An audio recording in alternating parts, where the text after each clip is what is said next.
আসসালামু আলাইকুম রহমতুল্লাহ। মাগরিবের একেবারে আজানের কাছাকাছি সময় হোটেল থেকে সবাই দলবদ্ধভাবে মসজিদে হারমের দিকে রওনা হয়েছে।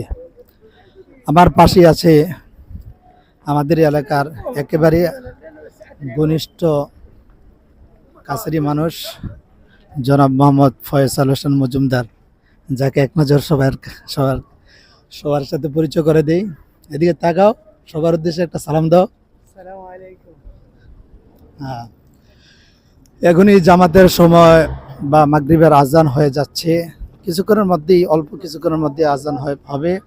আমরা সবাই হারামের উদ্দেশ্যে রওনা দিয়েছি। অনেক মানুষ, পিছনে যদি একটু লাইভ করি, সবার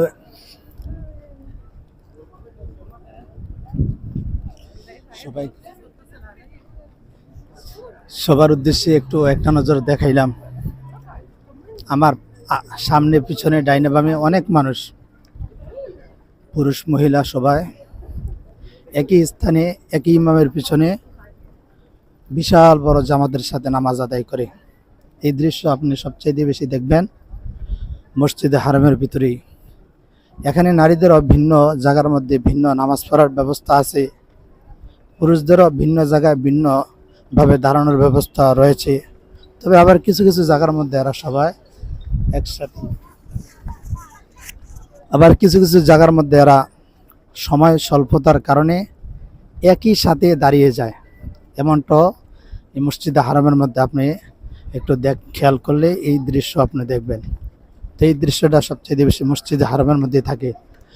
এই যে আমরা কাছাকাছি আস্তে আস্তে প্রায় যে মসজিদে হারামের যে সুবিশাল একটি চত্বর রয়েছে, যেটা ওয়াচ টাওয়ারের সামনেই, সেই চত্বরের কাছাকাছি চলে আসছি। কিছুক্ষণের মধ্যেই আজান হবে, তবে সময় একেবারে ঘনিয়ে এসেছে। মানুষও দলবদ্ধভাবে বাসার থেকে, হোটেল থেকে মসজিদে হারামের উদ্দেশ্যে বের হয়েছে।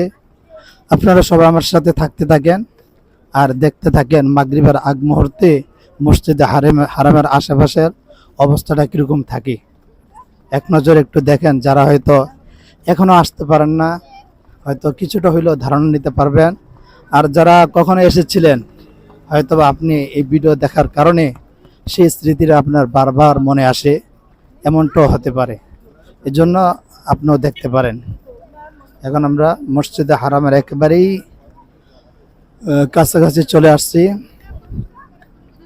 মসজিদে হারামের যে সুবিশাল চত্বর রয়েছে আর কাছাকাছি একেবারে চলে আসছি। অনেক মানুষ, আপনি সামনে পিছনে সব দিকে খেয়াল করলে অনেক মানুষ দেখবেন, অনেক মানুষ। আমি যদি আমার ক্যামেরাটা ঘুরাই, আসলে পিছনের দিকে অনেক মানুষ, তো পুরুষ এবং মহিলা থাকে, সবার দিকে আসলে ক্যামেরাটা ঘুরাই তো ইতস্ত বোধ করি। যার কারণে একবার দেখাইছে, হয়তো দ্বিতীয়বার আর দেখাইতে ওইরকম একটা ইচ্ছা জাগে না।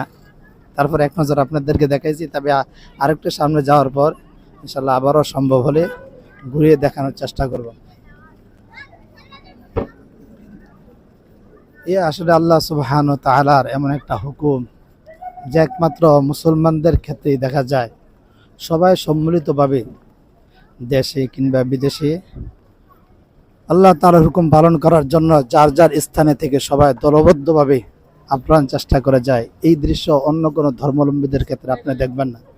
এটা একমাত্র মুসলমানদের ক্ষেত্রেই দেখা যায়, যেটা সারা বিশ্বের মধ্যে এক বেনজির দৃশ্য।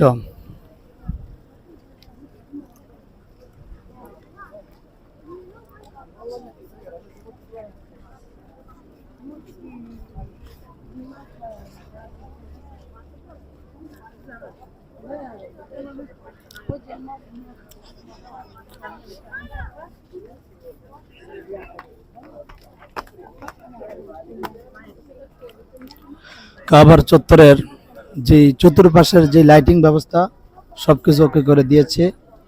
পুরোপুরি মাঠটা এখন দিনের মতন আলোকিত হয়ে গিয়েছে। এই ক্লক টাওয়ারটা বা ওয়াচ টাওয়ারটা আপনারা এক নজর দেখে নেন। আসলে এটা দেখলেই কাবার কথা অতি সহজে মনে হয়ে যায়।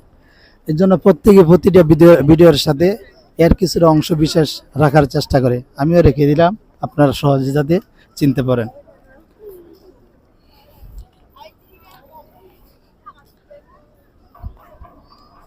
দেখতে থাকেন মুসলমানরা আসলে যে সময় জামাতের মধ্যে দাঁড়ায় যে সুন্দর একটা দৃশ্য দেখা যায়, এটা আসলে দুনিয়ার ইতিহাসে কোনো ধর্মাবলম্বী বা কারো ক্ষেত্রে এতটা সুন্দর দৃশ্য কেউ কখনো তুলে ধরে কিংবা কাউকে দেখাতে পারে না। দেখেন অনেক মানুষ, মা বোনেরা আপনার এই বাম সাইডের এই স্থানে দাঁড়িয়েছে, আবার পুরুষরা আপনার দাঁড়িয়েছে ওই যে ডান সাইডের ওই পাশটাতে, আবার মাঝখানে কিছু কিছু জায়গার মধ্যে কিছু পুরুষ কিছু মহিলা। তবে সবাই এক রবের দরবারে শুকরিয়া আদায় করার জন্য, গোলামি গোলামিয়াতের বহিঃপ্রকাশ ঘটানোর জন্য। এই যে মাগরিবের আজান শুরু হয়ে গেছে, দেখতে থাকেন।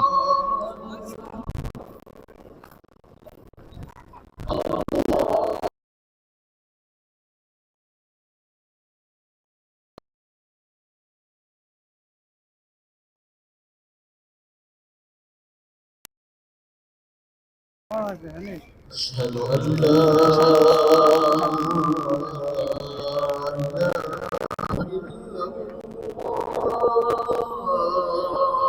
إله إلا الله. أشهد أن لا إله إلا الله.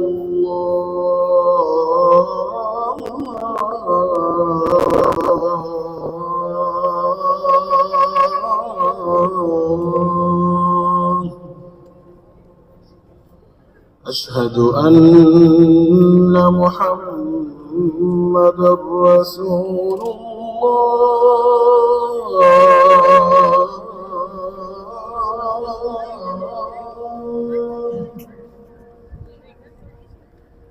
أشهد أن محمدا رسول الله.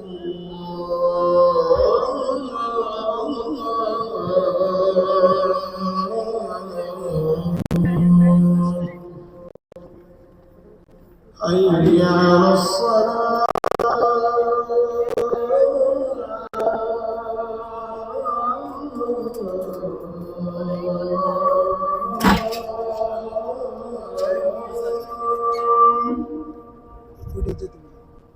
حي على الله.